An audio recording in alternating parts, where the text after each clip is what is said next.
तो चुनावी रण में सीएम शिवराज ने अपनी पूरी ताकत झोंक दी है। भोपाल में सीएम शिवराज ने हुजूर में रामेश्वर शर्मा के समर्थन में चुनाव प्रचार किया। जनसभा को संबोधित करते हुए सीएम शिवराज ने प्रियंका गांधी और कमलनाथ पर जमकर निशाना साधा। उन्होंने कहा कि कमलनाथ प्रदेश को बदनाम कर रहे हैं। चुनाव प्रचार के लिए पहुंचे थे मुख्यमंत्री शिवराज सिंह चौहान। हुजूर में चुनावी सभा को संबोधित करते हुए मुख्य विपक्षी पार्टी और प्रतिद्वंदी कांग्रेस पर निशाना साधते हुए उन्होंने ये बातें कही। और आज बड़ी बड़ी बातें कर रहे थे, प्रदेश को बदनाम करते हैं कमलनाथ। कहते हैं ये बेईमानों का प्रदेश है, ये चौपट प्रदेश है। अरे अपना प्रदेश चौपट प्रदेश लगता है क्या? मध्य प्रदेश को बदनाम करते हो। कहते हैं भ्रष्टाचारियों का प्रदेश, ये बलात्कारियों का प्रदेश है। कमलनाथ जी, शर्म आनी चाहिए। जिस मध्य प्रदेश की माटी ने आपको सब कुछ दिया, उस प्रदेश को बदनाम करने का पाप कर रहे हो तुम। पहले कहते थे भारत महान नहीं बदनाम है। क्या सोच है कांग्रेस का? ये अपने देश को बदनाम कहते हैं और ये मध्य प्रदेश को बदनाम करते हैं। बात करते हैं भ्रष्टाचार की मैडम प्रियंका गांधी। अगर मध्य प्रदेश में भ्रष्टाचार का कोई चेहरा है तो वो चेहरा है कमलनाथ जी का चेहरा, और बंटा ढार का कोई चेहरा है तो वो है दिग्विजय सिंह का चेहरा।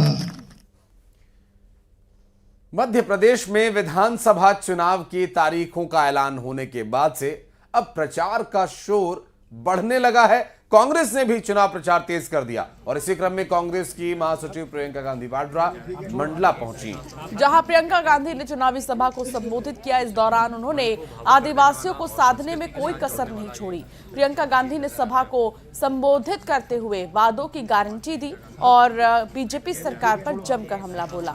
इस मौके पर पीसीसी चीफ कमलनाथ भी मौजूद रहे। भावुक कर देने वाला और संस्कृति के साथ जोड़ने वाला ये नजर आ रहा है आपको खासतौर से।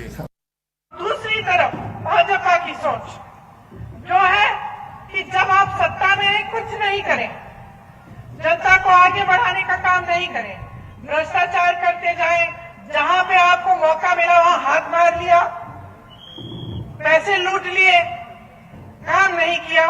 चुनाव आने का समय आया, 18 साल से जो आपने काम नहीं किया वो चुनाव के 18 दिन पहले आप शुरू कर लेते हैं। आज क्या हालात है हमारे प्रदेश के, हमारे मंडला के, हमारे नौजवानों के भविष्य का क्या हाल है भ्रष्टाचार का।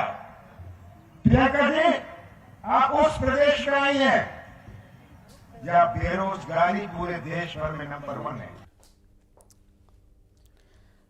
वहीं प्रियंका के आरोप पर सीएम शिवराज ने पलटवार किया और प्रियंका गांधी से कर्ज माफी वाले वादे पर जवाब मांगा है। 10 दिन में माफ, कर्जा माफी का झूठ पिछली बार बोला गया था, 10 दिन में माफ। बेरोजगारी भत्ता देंगे का झूठ, समर्थन मूल्य पर बोनस देंगे का झूठ। कितने झूठ आखिर? ये झूठ की गारंटी देने आ रही है क्या? और चुनाव है, ऐसे में सुरक्षा व्यवस्था चाक चौबंद कर दी गई है और चुनाव से पहले चेकिंग के दौरान इंदौर में पुलिस को बड़ी कामयाबी हाथ लगी। दरअसल देपालपुर और सांवेर विधानसभा क्षेत्र में बड़ी कार्रवाई करते हुए गौतमपुरा उज्जैन रोड में बहरामपुर जांच नाके पर कार्रवाई की गई और 18,55,000 रुपए जब्त किया गया। सांवेर विधानसभा क्षेत्र के चिमली फाटे में भी बड़ी कार्रवाई की गई, 12 लाख रुपए बरामद की गए। और ये चुनाव आयोग के सीधे और सख्त निर्देश हैं कि चुनाव किसी भी तरीके से प्रभावित नहीं होना चाहिए और इसी के तहत पुलिस लगातार यहां जांच पड़ताल में सघन जांच अभियान में जुटी हुई है।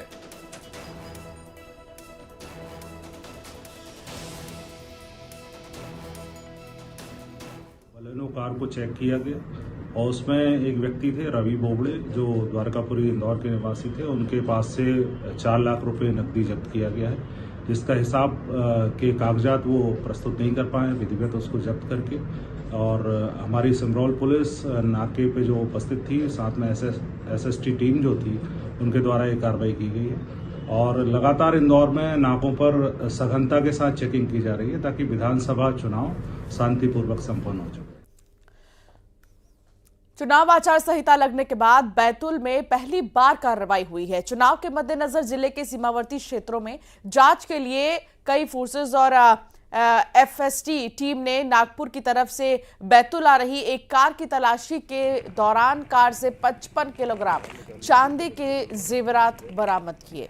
इसकी लगभग अनुमानित कीमत अंशिका 50 लाख रुपए से ज्यादा बताई जा रही है और कार के ड्राइवर से पूछताछ करने पर यह पता चला कि कार का मालिक राजस्थान के जयपुर का रहने वाला है, जिसका नाम महेंद्र राजपूत बताया जा रहा है। लेकिन जेवरात की इतनी बड़ी खेप कहां और क्यों पहुंचाई जा रही थी, इसकी अभी तक कोई जानकारी सामने नहीं आई है। पुलिस फिलहाल जांच में जुटी हुई है और जल्द ही जेवरात की सप्लाई के मकसद का खुलासा हो सकता है।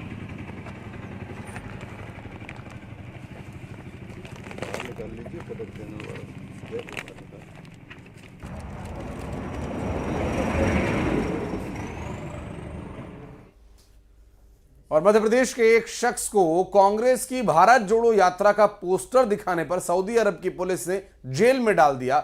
उसे 8 महीने तक जेल में बंद रखा। खाने में सुबह शाम सिर्फ 2-2 ब्रेड दी। रात भर सोने नहीं दिया। परिजनों का आरोप है कि इंडियन एम्बेसी ने भी उसकी मदद नहीं की। परिवार की तमाम कोशिशों के बाद आखिरकार 4 अक्टूबर को उसकी वतन वापसी हो सकी।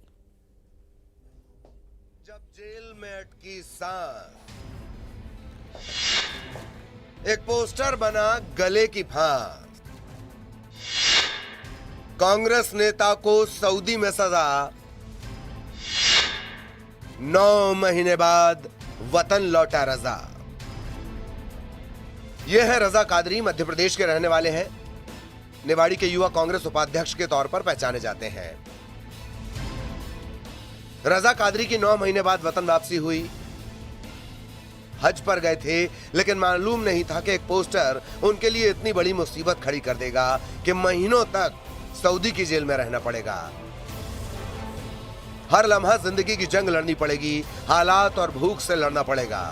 रजा कादरी का आखिर कसूर क्या था, जिसकी वजह से उन्हें सऊदी में सलाखों के पीछे धकेल दिया गया और जहां से उन्हें बाहर निकालकर अपने देश लौटने के लिए 9 महीने लग गए। ये कहानी खुद रजा कादरी की जुबानी सुनिए, जो उन्होंने न्यूज़ 18 के कैमरे पर बयां की। मैं 21 जनवरी को मेरी फ्लाइट थी दिल्ली से सीधा जद्दे के लिए फ्लाइट थी। दिल्ली से जद्दा गया मैं हज यात्रा के लिए। फोटोज यहाँ से वायरल हुई, वहाँ पे कंप्लेन की गई, मेल किया गया। कुछ कह सकते हैं कि बीजेपी सेल की तरफ से वहाँ पे मेल किया गया। मेरी कुछ अदर फोटोज भी जो पॉलिटिकल जो लीडर्स के साथ फोटोज थी वो भी शेयर की गई वहाँ पे, और मुझे एक पॉलिटिकल एजेंट की तरह वहाँ पे रिप्रेजेंट किया गया। 21 जनवरी को अपनी दादी के साथ हज के लिए मक्का गए रजा कादरी को पता नहीं था कि भारत जोड़ो का एक पोस्टर उनके सामने आफत का अंबार लगा देगा। मक्का के हरम मस्जिद में भारत जोड़ो यात्रा के पोस्टर